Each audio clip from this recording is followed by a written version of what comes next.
हमारा संविधान हमारी गाइडिंग लाइट है।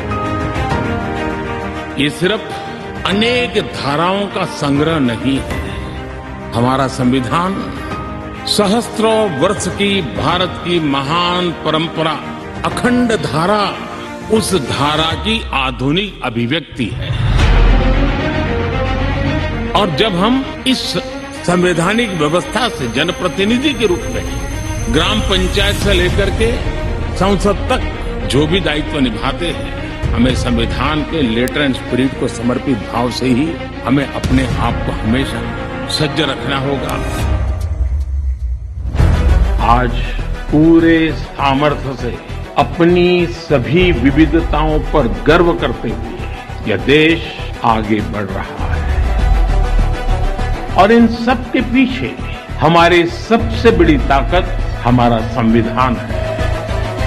हमारे संविधान के प्रेम्बल की शुरुआत में जो वी द पीपल लिखा, ये सिर्फ 3 शब्द नहीं, वी द पीपल एक आह्वान है, एक प्रतिज्ञा है, एक विश्वास है। संविधान में लिखी ये भावना उस भारत की मूल भावना है जो दुनिया में लोकतंत्र की जननी रहा है।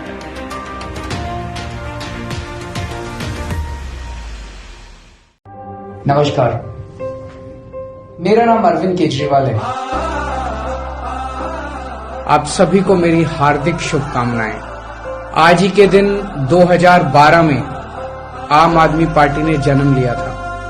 आंदोलन की कोख से निकल के एक छोटी सी पार्टी देखते देखते एक राष्ट्रीय पार्टी बन गई।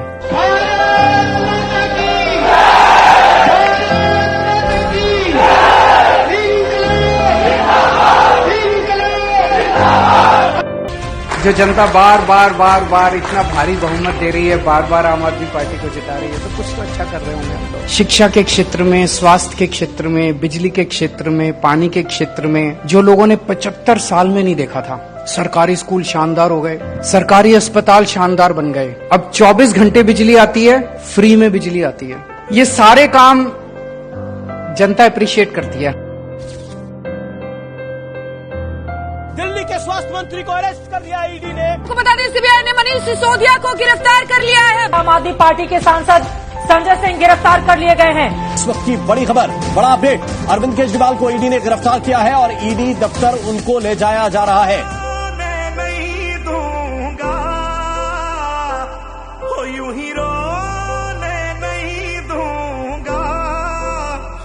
और सुप्रीम कोर्ट ने अरविंद केजरीवाल को जमानत दे दी है शराब घोटाले के मामले में। मैं दिल्ली की जनता से पूछना चाहता हूं, मैं देश की जनता से पूछना चाहता हूं कि क्या केजरीवाल ईमानदार है कि गुनहगार है। 2 दिन के बाद, आज से 2 दिन के बाद मैं सीएम की कुर्सी से इस्तीफा देने जा रहा हूं। और मैं तब तक सीएम की कुर्सी पे नहीं बैठूंगा जब तक जनता अपना फैसला ना सुना दे।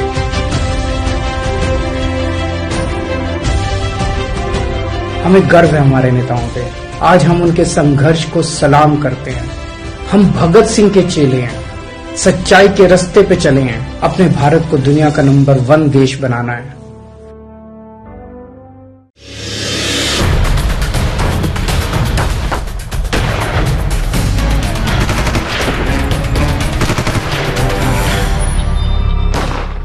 तारीख 26 नवंबर साल 2008 और जगह मुंबई।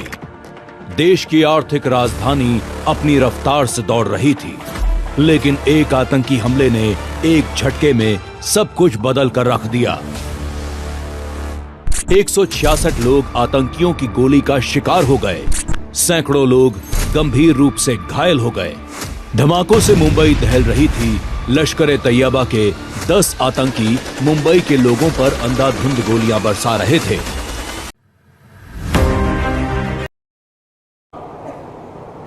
पार्लियामेंट चलने के 15 दिन बाद तक अगर हमारे लोग बाहर नहीं आए तो मैं आपको वचन देकर कहता हूं कि मैं छत्तीसगढ़ में पैर नहीं रखूंगा। इस बात की आपको गारंटी देता हूं।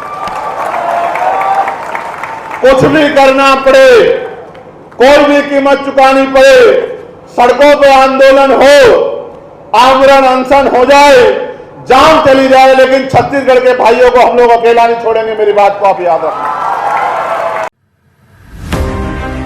हमारा संविधान